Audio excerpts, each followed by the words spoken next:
Buenas tardes, Excelente. bienvenidos a un nuevo vivo de FASPE y hoy voy a entrevistar al doctor especializado en nefrología y clínica médica, Gustavo Lanzostremer. Hola Gustavo, ¿cómo estás? ¿Cómo andas, Federico? Buenas tardes. ¿Cómo andas? ¿Bien? Bien. Bueno, mejor. Contanos a qué te dedicas, cuál es tu profesión y cuándo te recibiste. Bueno, mirá, yo me recibí de médico en el año 1988. Tenía 26 años, en la Universidad de Buenos Aires. Después entré en el Hospital Naval, en la residencia de clínica médica, terminé la residencia. Ahí me convertí en especialista en clínica médica.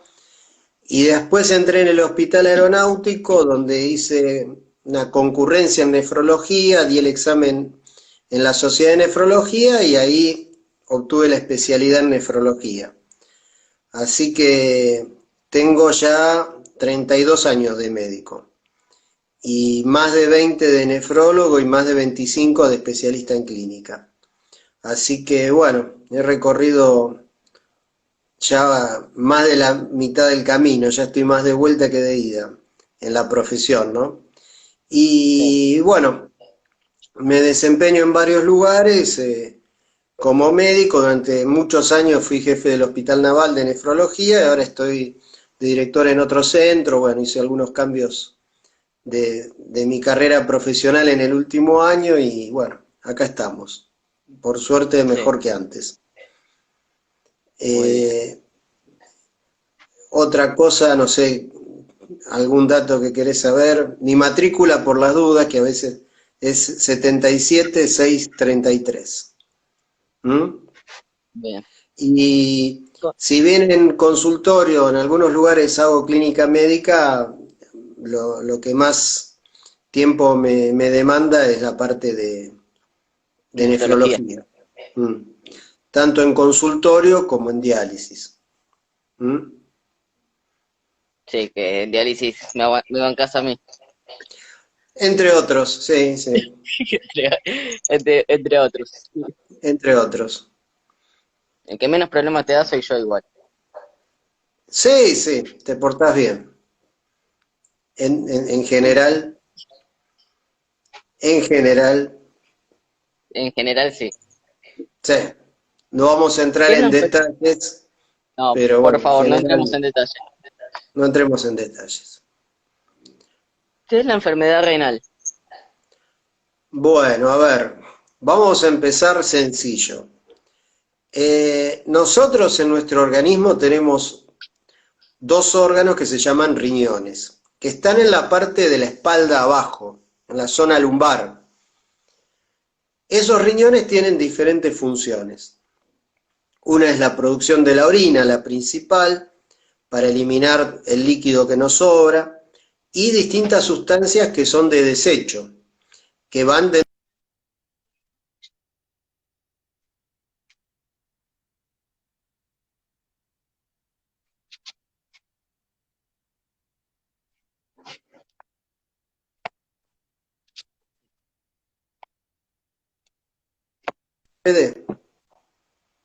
¿Me estás escuchando? Sí, se escucha, pero se había cortado. No, los que les comentaba que la función del riñón básicamente es la producción de la orina, que elimina, la orina tiene muchas sustancias de desecho del organismo y también produce sustancias como la eritropoyetina o activa también a la vitamina D, o sea que el riñón tiene varias funciones. Pero la principal es la de eliminar toxinas y eliminar el exceso de líquido a través de la orina. Ahora, cuando los riñones funcionan bien, ¿cómo sería la forma que un médico puede saber si funcionan mal?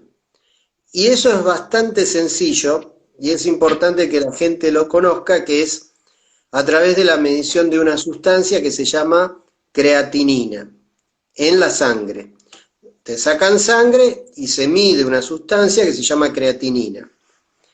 La creatinina tiene valores estándar, o sea, para que tengan una idea, para memorizar fácil, es de 1 el valor normal. En la medida que ese valor aumenta, quiere decir que los riñones están funcionando peor, que no puede eliminar toxinas, y se refleja a través de esa sustancia que se llama creatinina. La Pregunta, otra... Sí. una persona normal, para una persona normal la creatinina tiene que ser de 1 o también puede ser también para la persona Aproximadamente en diálisis. 1. No. En una persona, todos somos personas normales, pero una persona, una función renal normal, para que te acuerdes, es 1 la creatinina, el valor, 1 miligramo por ciento. Las personas en diálisis no tienen esa creatinina, porque la diálisis cumple la función del riñón parcialmente. Entonces puede ser que tengan 3, 4, 5, 7 creatinina de acuerdo al tamaño del cuerpo también, porque la creatinina está en relación a la masa muscular. Entonces, una persona en diálisis va a tener, aún estando bien dializada, una creatinina mucho más alta que lo que es la habitual, la normal, entre comillas. Bueno, y la otra sustancia que tenés que usar es en orina, la presencia o no de proteínas. Habitualmente no hay proteínas en la sangre, en la orina, tampoco hay sangre en la orina. Cuando vos detectás proteínas en orina y o sangre, pero sobre todo proteínas, eso te puede decir que el riñón está funcionando mal. O sea, vos tenés dos sustancias, una en sangre, que es la creatinina, y otra en orina, que es la proteína. Con esas dos te arreglás muy fácil como para decirle a una persona cómo le están funcionando sus riñones. ¿Está? Sí. Bueno, ¿Cómo se detecta esta enfermedad? con esas dos sustancias, o sea, con la creatinina y con la proteína en orina. Con eso se detecta. Pero ojo, vos tenés que abrir los ojos, tenés que prestar atención cuando hay pacientes que tienen ciertas enfermedades que predisponen a la mala función de los riñones. Una es la diabetes y la otra es la hipertensión arterial. O sea, si un paciente es hipertenso o es diabético, nosotros los médicos tenemos que sospechar que puede llegar a tener compromiso también de los riñones. Esas son las dos más frecuentes. ¿Cómo se trata esta enfermedad? Mira, tenés varias situaciones a lo largo de la vida de una persona. Lo primero, como te dije, es el diagnóstico. Vos tenés una enfermedad renal. Fíjate que enfermedad renal de algún tipo, el 10% de la población la tiene. O sea que 1 de cada 10 personas algún problema renal tienen. O sea, tienen enfermedad renal. Eso no quiere decir que la enfermedad sea grave, pero no es una cosa infrecuente. La enfermedad renal, cuando alcanza avanza demasiado, se transforma en lo que se llama insuficiencia renal. Si esa insuficiencia renal sigue progresando, llega un momento donde los riñones ya no funcionan más.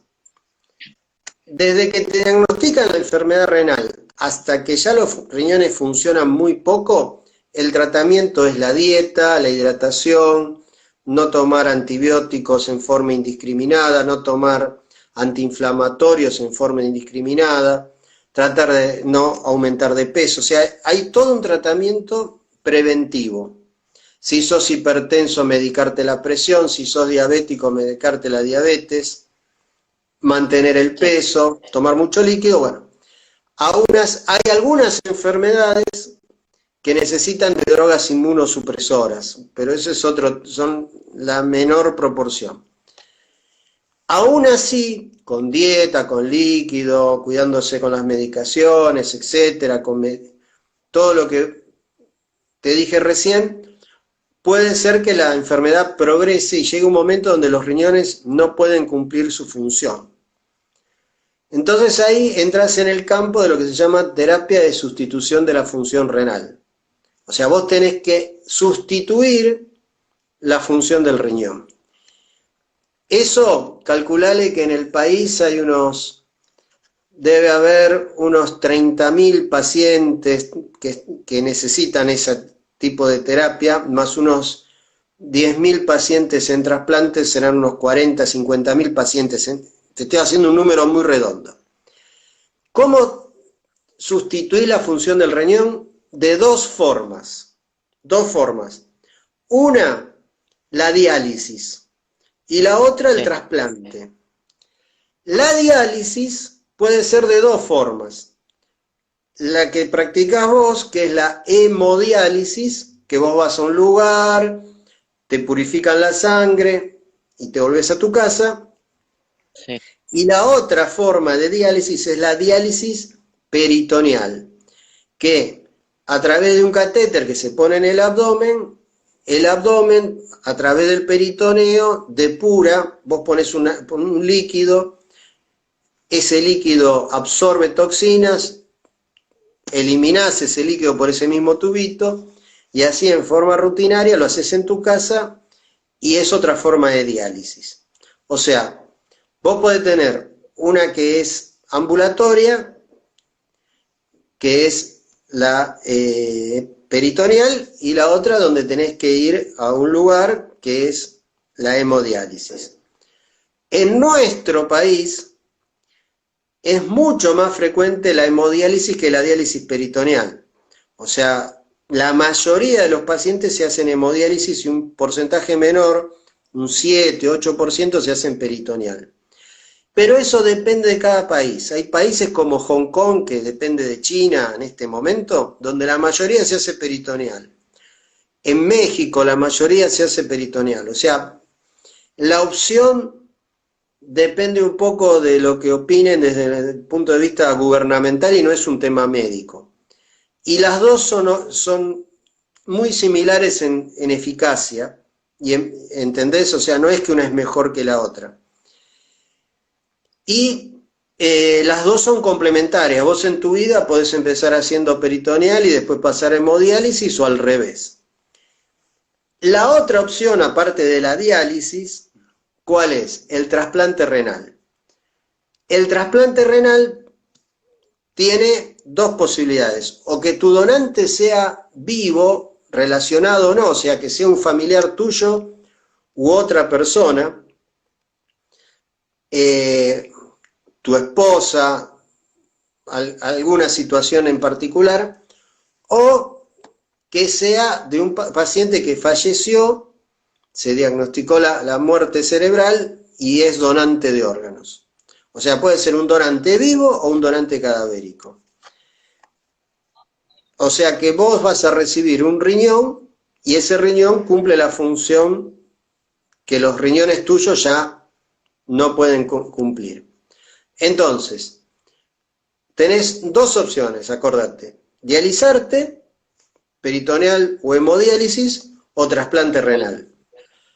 A lo largo de la vida de un paciente, puede ser que haga las tres cosas, y más de una vez, que empezó peritoneal, pasó a hemodiálisis, se trasplantó, volvió a hemodiálisis, se trasplantó. O sea, son complementarias, ¿entendés? No es que es River versus Boca, no, todas son útiles y todas tienen su pro y su contra. Esos son los tratamientos. ¿Cuántas personas se trasplantan por año? Mira, estuve averiguando eso, más o menos se calcula groseramente unas 1.000 personas de trasplante renal. Ahora hay una nueva ley que se llama Ley Juliana, por una chica que falleció, que no pudo obtener un trasplante de corazón, no te quiero mentir, y esa ley hace que vos, si sos donante de órganos, no pueden, una vez que vos falleces, un familiar decir que no podés donarlos. O sea, han aumentado un poco los trasplantes en el último tiempo. Es muy difícil, todo el tema de lo que se llama la procuración de los órganos, es el término correcto. ¿Cómo procurar órganos? Un país que fue líder en esto es España. En España hay muchos trasplantes, se logró obtener muchos órganos, pero eso nació porque ellos como que inventaron una especialidad en la cual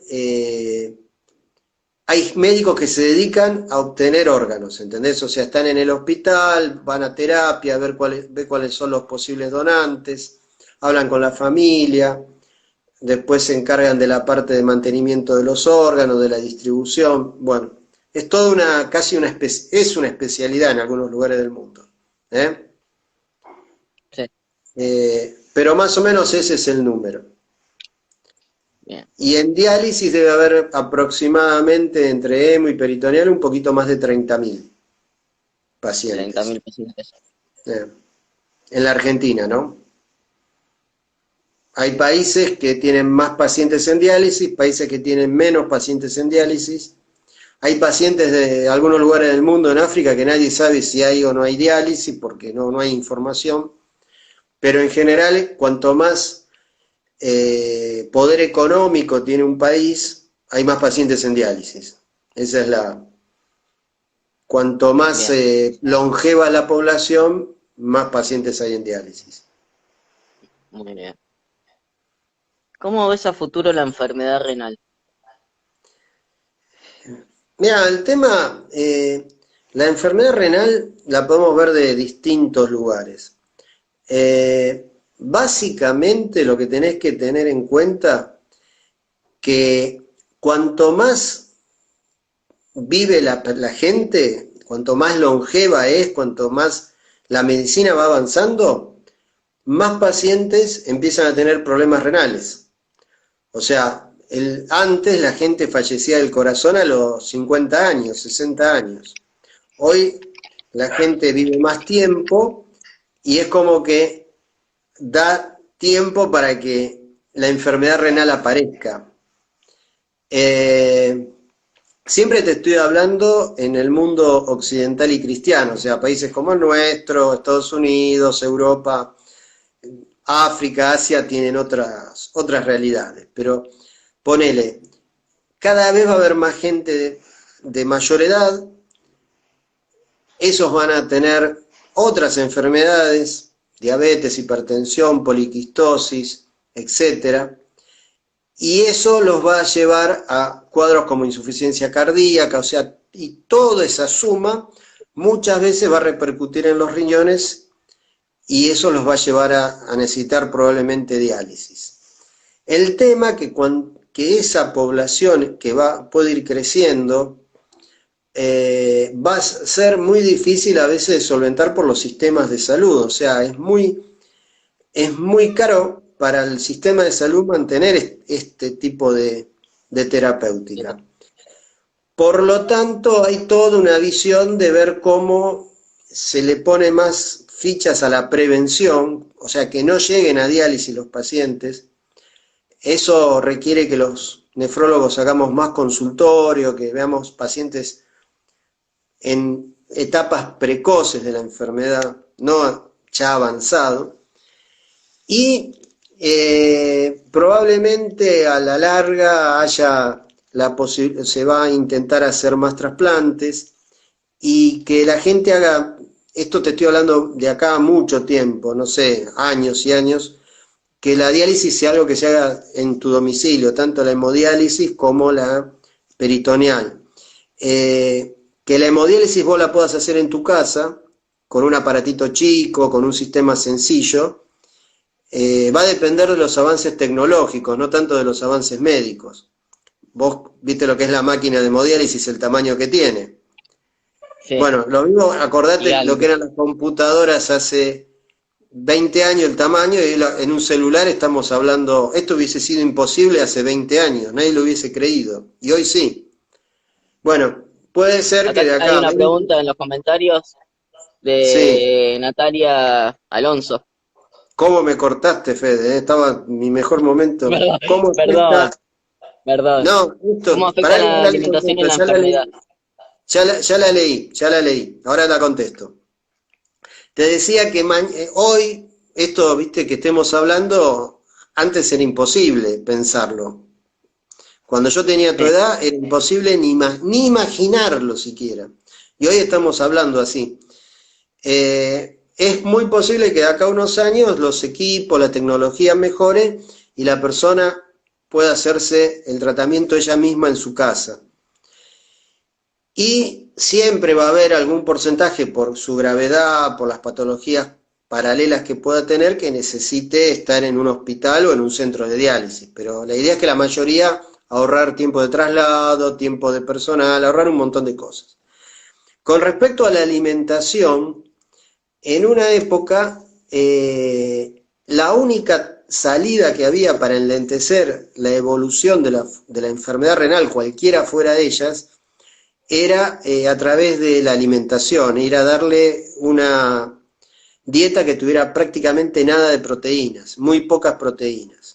Y eso mejoraba los síntomas.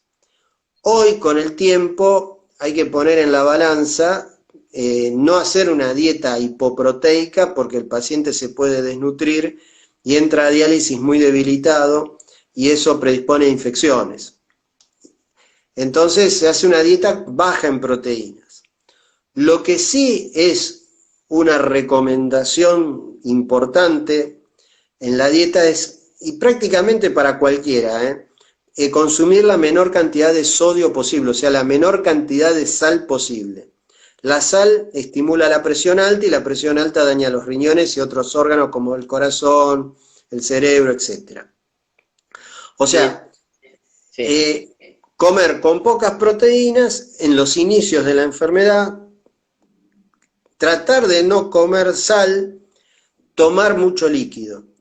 Cuando entras en una terapia sustitutiva de la función renal, o sea, diálisis o trasplante, la dieta se libera un poquito, pero lo de la sal sigue y cuando estás en diálisis, vos lo sabés, hay que comer, tratar de tomar poco líquido. Eso sí, no orinas. Si no orinás. Si orinás, podés tener un poquito más de libertad, pero siempre hay que tratar de limitar la toma de líquido. En general, que el paciente orine es positivo, porque no le tenés que sacar tanto líquido entre diálisis y diálisis. ¿Cómo podemos manejar el tema de la sed? Los pacientes. Bueno, eso es muy difícil. En general, bueno, una es que no coman mucha sal. Y la otra, muchos dicen ponerse un cubito en la boca y tratar de mantener ese cubito la mayor cantidad de tiempo posible. No, eso Pero no bueno, funciona. Bueno, no hay muchas. Yo lo que te digo una cosa, cuando nosotros le decimos a los pacientes antes de entrar en diálisis que tomen mucho líquido, a los pacientes les cuesta mucho y te dicen, no, yo no puedo tomar líquido, doctor, se me atraganta en la garganta, no puedo. Cuando entran en diálisis y le decís que tienen que tomar poco líquido, te dicen que tienen mucha sed. No es fácil, no es fácil, no es fácil. Transitar esta enfermedad no es fácil. No, por supuesto. Por supuesto. A mí me cuesta horrores, pero ya me cuido un montón. Tenés muy buenas doctoras que te cuidan. Carla, lo bonito. No sé, me dijeron, yo no.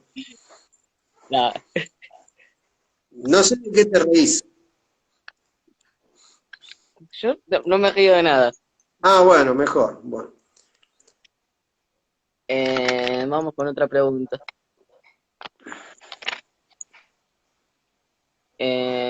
¿Puede ser hereditaria la enfermedad renal? Sí, hay enfermedades que son hereditarias. La más conocida es la que se llama poliquistosis renal, que es una enfermedad que se transmite de padres a hijos y que es una enfermedad típicamente hereditaria. ¿Qué quiere decir hereditaria? Quiere decir que, viste que nosotros tenemos órganos que están formados por tejidos, los tejidos tienen células, las células tienen cromosomas. Bueno, que hay cromosomas que están alterados Entonces, eso hace que algunas estructuras se formen mal, y bueno, una de las más conocidas es la poliquistosis renal. Pero, y después, viste, todo tipo de enfermedad, el que tiene diabetes tuvo el padre o el abuelo diabético, el que tiene hipertensión también, alguna enfermedad autoinmune, lupus, siempre la carga genética es inevitable. Pero la clásica es la poliquistosis renal. Bien. En- Porque hay personas que se acalambran en la diálisis. Mira, en general el tema de los calambres, si vos te pones a buscar, nadie tiene bien claro cuál es la causa de los calambres en general. Se supone que en diálisis es por lo que se llama cuando un paciente pierde más líquido que el que debe perder. ¿Entendés? Sí. El estado en el cual un paciente en diálisis, esto no sé si lo va a entender, vos lo vas a entender porque vivís con esto, pero no sé si la audiencia lo va a entender. El estado en el cual una persona no le sobra ni le falta agua, que está perfecta, se llama peso seco, o sea que a vos no te sobra ni te falta. Los pacientes en diálisis, como muchos no orinan, ¿qué pasa? Acumulan líquido, o sea, están por encima de su peso seco. Cuando vos con el procedimiento le sacás líquido, a veces no le sacás exactamente lo que le tenés que sacar. La máquina se pasa un poco y le sacás más líquido, como que se deshidrata el paciente. Y ahí aparecen los calambres, que es una contractura muscular sostenida, que es muy dolorosa y que, bueno, vos tenés que decir, si se acalambró, quiere decir que la próxima tengo que sacarle un poquito menos de peso que el que le sacás ese día. ¿Mm? Bien. O sea, Sí. la respuesta es porque le sacaste más líquido habitualmente que del que le tenías que sacar. Bien. En- estoy viendo bien. El tem- si tengo una fístula de arteria venosa, ¿cómo tengo que cuidarla? ¿Tengo que tener un cuidado especial en ese brazo o no? Bueno, le tenemos que explicar a la audiencia que es una fístula arteriovenosa, Sí, explica. porque nadie te va a entender. Eh, para poder dializar a alguien, que significa sacarle líquido del cuerpo, la sangre del cuerpo, purificarla y volverla a ingresar al cuerpo, necesitas alguna forma de tener mucho caudal de sangre. Una de las formas es unir una arteria con una vena, y eso hace que la vena se engrose y por ahí se le saca la sangre y se le devuelve al paciente, ¿no? Eh, Esa fístula, el cuidado que tenés que tener básicamente es, uno, que no duermas apoyándote sobre esa fístula, porque como la comprimís, podés tener la producción de algún coágulo, etcétera. Y la otra es tratar de que esté lo más limpia y estéril posible, ¿eh? Y después depende mucho de que los técnicos sepan punzarla bien. Acá hay una pregunta, dice, Sí, a ver. Yo tengo una no, vejiga hiperactiva y estoy con medicación. Y no veo mejora. ¿Cuándo, cuándo dejo la pastilla? Pero... Buah, pero con la, ahí está, no. pero con la pandemia, bueno, eso en general, te comento, por lo que podemos leer ahí, ¿no? Eh, a ver,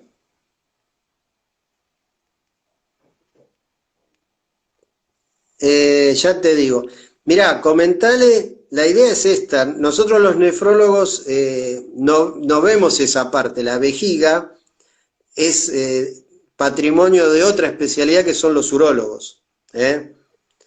Entonces, lo que dan muchas veces son relajantes de la parte muscular de la vejiga, pero la persona que te hace la pregunta tiene que consultar a urología, que son los especialistas en las vías urinarias. Nosotros vemos la parte propia del riñón. A ver, ¿qué otra? Hay otra pregunta acá.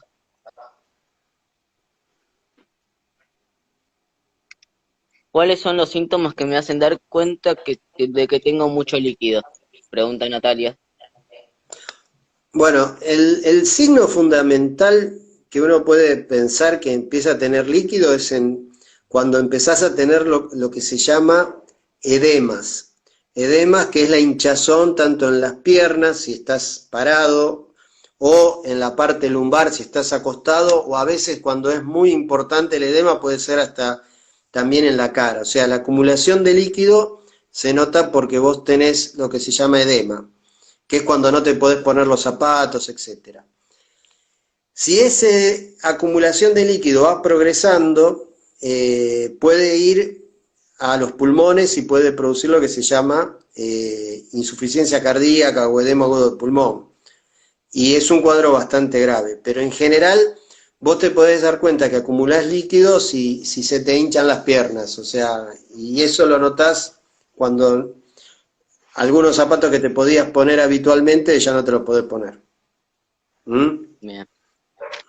Ojo que los edemas son de múltiples causas, puede ser cardíaco, puede ser hepático, puede ser renal, puede ser por un problema de tiroides, o sea, el edema es un síntoma que tiene muchísimas causas, dentro de las cuales está la renal. Sí.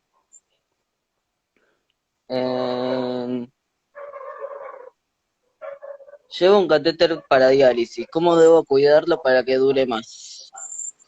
No, y bueno, lo mismo que con la fístula, el tema es que durante la diálisis durante la diálisis que no te hipotenses mucho, que te pongan la cantidad de heparina suficiente y sobre todo que cuando te lo colocas, y cuando te conectan y cuando te desconectan, el personal tenga las medidas de bioseguridad mínimas, básicas y suficientes como para que no se te infecte.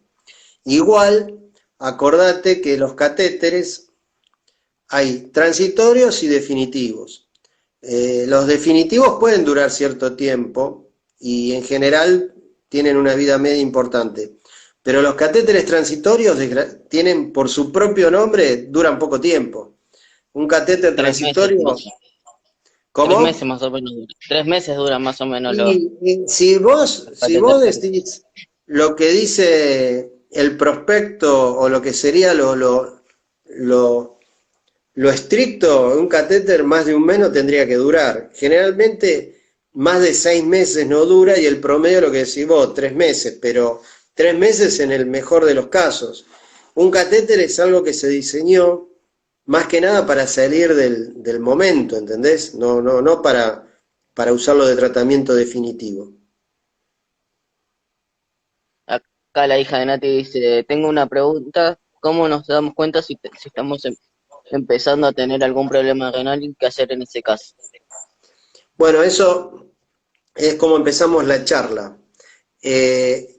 Uno en la consulta, cualquier clínico tiene que estar en los análisis que te pida de rutina la creatinina y una orina. Si la creatinina está mal o en la orina hay sangre o proteínas, eso es cuando te vas a dar cuenta. Ojo, la enfermedad renal es una enfermedad que se diagnostica más que nada por laboratorio porque hasta que no está muy avanzada no da síntomas, es una enfermedad silenciosa. No es como el corazón que puede doler, o los pulmones que falta el aire, o alguna enfermedad de la piel que tenés un sarpullido, una lesión. Esto, vos hasta que no está muy avanzado, muchas veces no tenés ningún síntoma. Solamente tenés alteración de los laboratorios. Por lo tanto, lo que tenés que hacer es, cuando te controlás anualmente, ponele si sos joven por el médico, decirle, doctor, me pidió para evaluar la función de los riñones y cualquier médico clínico sabe qué es lo que tiene que pedir. Bien. ¿Mm? Acá dice, ¿cómo podemos ayudar a alguien que tiene un calambre para que no sufra tanto el dolor? No, no hay mucha, mirá, cuando tienen calambre en general lo que se hace instintivamente es estirar el miembro, o sea, estirar el músculo o masajear el músculo y más que eso no hay. ¿No? Desgraciadamente no le podemos brindar más ayuda que hacerle masajes, a veces masajes en forma bastante activa y ¿Una estirar esa almohadilla de zona. calor no se puede tampoco? Eso lo podés Darle calor. hacer, no le va a hacer mal. Algunos, viste, que en diálisis les ponen a los pacientes alcohol, viste, ahí. Sí. Desgraciadamente, por las características del cuadro, no hay un tratamiento que uno diga, te doy esto y se te va. ¿Mm? Salvo el estiramiento y los masajes. Eh, ¿Qué cuidados debo realizar para el mantenimiento del catéter peritoneal? Mira, eso yo mucha experiencia en peritoneal no tengo, pero en general lo mismo, ¿viste? El cuidado es que no se salga del lugar, por lo que me han contado, y el otro tema, hay que tener cuidado en la diálisis peritoneal que no se infecte el abdomen, lo que se llama peritonitis. Entonces tienen que ver, ¿viste? Más que cuidados, control, sobre todo que no haya signos de infección, viste, que la piel se ponga roja, que haya, por ejemplo, pus o que tenga dolor el paciente, o que la orina, ese líquido que sale a través del catéter cuando hace los intercambios, no tenga un color que no sea el habitual. O sea, más que cuidados, hay que controlarlo, de que no se complique. Las complicaciones más habituales, obviamente, son las infecciosas. Después hay otro conjunto de complicaciones no tan frecuentes, que se tape, que se tape o que haga pared con una víscera porque está colocado dentro del abdomen. Bueno, eso no es tan habitual. Por lo que uno conoce, lo más común es que puede haber una peritonitis. Igual ahora con las nuevas técnicas en los últimos años, el porcentaje de peritonitis o la frecuencia de peritonitis ha disminuido en forma sensible, muy importante. Eh, ¿Qué iba a preguntar? El tema de también la limpieza del lugar donde se haga la diálisis peritoneal tiene que ver también. Sí, mira, yo conozco gente que hace diálisis peritoneal que tiene pacientes que viven en, como se llama ahora, barrios carenciados, donde no tienen muchas posibilidades de tener algo perfecto alrededor y no tienen grandes inconvenientes. Depende mucho de cómo el médico le enseñe y el paciente y el grupo familiar tenga, eh, ¿cómo te puedo decir? Una ganas de aprender ciertos procedimientos y eso lo va a poder ayudar. No es tanto la parte eh, edilicia, sino la parte del conocimiento del paciente y del grupo familiar como para poder hacer un procedimiento con normas de higiene, aunque el lugar no sea el ideal. Eh, ¿Puedo irme de vacaciones estando en diálisis? Sí, sí. Obviamente, los pacientes que tienen diálisis peritoneal, el único tema es que les envíen las bolsas a donde van a ir. Y si vos estás en hemodiálisis, la mayoría de por lo menos en nuestro país, de los centros turísticos importantes, tienen centros de diálisis. O sea que vos podés, generalmente las obras sociales, si vos decís me voy a ir a Mar del Plata, digo Mar del Plata que es lo más común. Bueno, y decís en qué fecha vas a ir, vas directamente a otro centro durante esos días y después volvés. Eso no hay problema. Y te cuento algo que dicen que existe. Hay algunos cruceros. Ahora en este momento de pandemia no hay crucero, no hay Mar del Plata, no hay nada. Pero que hay cruceros que como hay muchos pacientes en diálisis, tienen como un mini centrito de diálisis como para que vos puedas hacer un viaje en barco y te puedas dializar mientras estás haciendo el viaje. O sea, como cada vez hay más pacientes en diálisis, Sí, el mercado, ponele, le da más posibilidad como para que se pueda movilizar. ¿Eh? sí. Eh, Pará, veo que otra pregunta. ¿Ahí?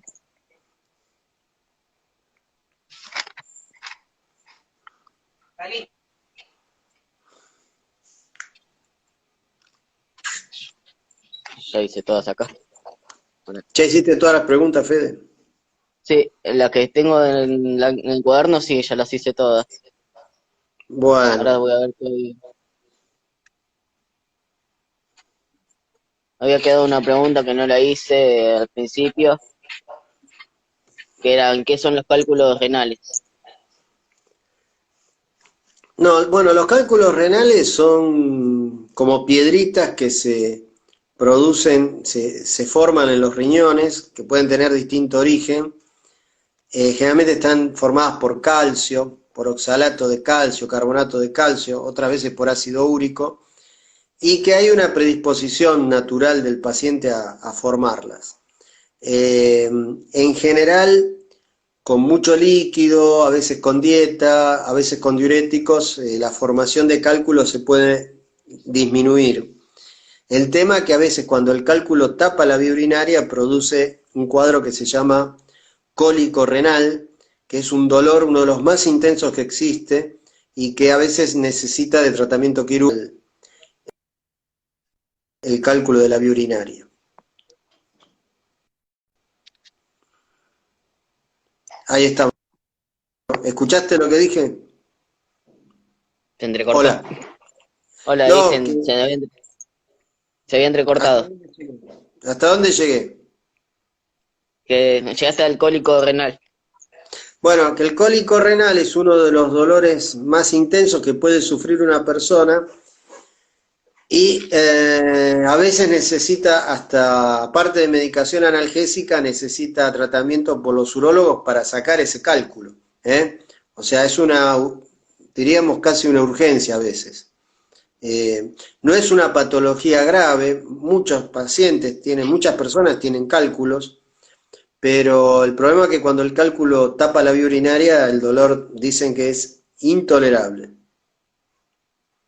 Esos son los cálculos Acá, renales. acá pregunta Nati de vuelta que una mujer en diálisis puede quedar embarazada. ¿Esto afecta en algo?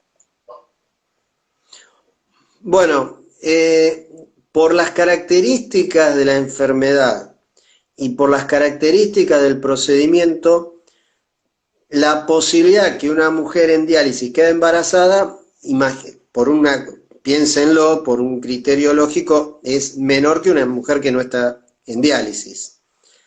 Pero se da que hay mujeres que quedan embarazadas. Eso exige que la pauta de diálisis, de hemodiálisis, cambie totalmente, o sea, te tienen que dializar casi todos los días, poco tiempo. Vos sabés, Fede, que a los pacientes se les coloca heparina, no hay que colocarles heparina, porque se Mm. puede desprender la placenta. O sea, a la pregunta la respuesta es sí. Una mujer en diálisis, en hemodiálisis, puede quedar embarazada. Eh, con la salvedad que a partir de ese momento es obviamente un embarazo de alto riesgo y que necesita una pauta de hemodiálisis totalmente diferente a la de cuando no está embarazada o con cualquier paciente. El, el tema de alcohol y cigarrillos y drogas no está totalmente prohibido. ¿Vos qué opinás? Yo opino que sí. Bueno, estamos, en general, todo este tipo de situaciones tienen hechas de las drogas o de las sustancias de, ¿cómo se dice? tienen un nombre en particular. El tabaco tiene muchas toxinas y las drogas también tienen toxinas. El alcohol tomado en exceso produce daño a nivel del hígado. En general, para hacer una vida sana, no se recomiendan. No, uno no puede poner el dedo así diciendo, no tenés que hacer esto, pero charlando con los pacientes uno le da recomendaciones. Después cada paciente tiene la libertad de decidir sobre su propia vida. Pero nosotros los médicos tenemos la obligación de dar las recomendaciones y explicar por qué ciertas sustancias o ciertos hábitos no son beneficiosos para su salud. ¿Mm? Sí. ¿Qué tipo de ejercicio puede hacer una persona en diálisis? Mira, en general no hay limitaciones. Yo lo que no le recomendaría deportes de contacto, o sea, boxeo, fútbol, por ejemplo, rugby, o sea, pero caminar, correr, bicicleta, eh, cinta, todo ese tipo de cosas, tenis, que no sea de contacto, no tendría que tener problema. Caminar sí se lo recomiendo fervientemente. Mucho tiempo tendría que ser, o 30 minutos por día, más o menos. Dicen que lo mínimo que sirve son 20 minutos. A partir de ahí, lo que para arriba está bien, pero yo creo que si una persona puede caminar 20 minutos por día, me parece perfecto. O sea, de ahí para Acá, arriba. bien. Acá preguntan a ti, ¿cómo afecta en el trabajo de una persona tener una enfermedad renal? En el trabajo, Sí, depende de qué trabajo. En general existe por el tema de los horarios, todo, una limitación para el trabajo. Eh, hay diferentes tipos de actividades. Muchos pacientes, yo he visto a lo largo de estos años todos los extremos, gente que viene del trabajo, se dializa y vuelve a trabajar. ¿En qué trabaja? Tiene un kiosco, trabaja en una oficina, etcétera, y desarrolla las actividades en forma habitual. Y otras que por su estado de gravedad, no por la parte renal, sino porque tienen varias patologías asociadas, o por edad no pueden trabajar. Pero en general no se aconsejaría trabajos de alto riesgo, por ejemplo la construcción, por una cuestión, no se aconseja levantar peso directamente. no es que no se aconseje, sí, si es una persona joven y está en un buen estado y está dializándose o está trasplantada, eh, el derecho a trabajar está a veces por encima o las ganas que tenga de lo que el médico pueda recomendar. ¿Me entendés? Ahí, esa es una frontera donde está el deseo del paciente y las posibilidades del paciente. Están muy ligadas, no tanto a la salud, sino a los derechos personales que tenemos todos, ¿entendés? Si a mí me dice un paciente, yo mire, quiero trabajar y necesito trabajar, yo le puedo decir mi opinión, pero está en él la decisión. ¿Comprendés? Lo que sí, vos me preguntás, ¿qué pacientes conozco que trabajan? Y la mayoría hacen tareas más de tipo administrativo que de tipo, lo que llamamos obreros, ¿viste? O sea, de utilizar la fuerza física. Pero es una observación, no es porque haya una indicación formal de una cosa a la otra, ¿eh? ¿Entendés? Sí, entiendo. El tema de, acá hay otra pregunta que dice, ¿a qué se deben los mareos que uno siente posteriormente a la diálisis? Bueno, eso puede verse a un par de cosas, pero la principal es como los calambres, porque al sacarte líquido durante 4 horas, a veces el organismo no puede compensar esa pérdida de líquido. Y al no poder compensarla, la presión baja y la presión baja te produce mareos. ¿Está?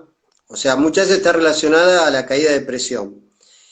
Y también puede estar relacionada a veces a la posición que está el paciente 4 horas en una misma posición, eso puede producir contractura cervical y eso puede producir también mareos. Sí. Esas serían las dos causas, o sea, o la hipotensión arterial o las posiciones viciosas, ¿viste? De colocación de cabeza, etcétera. A mí a veces se me contractura mucho el cuello, Pasa que vos Santiago. estás mucho. No entremos en detalle de lo que hago yo, No, Tiel, no, por no, no favor. dije nada, yo no dije nada.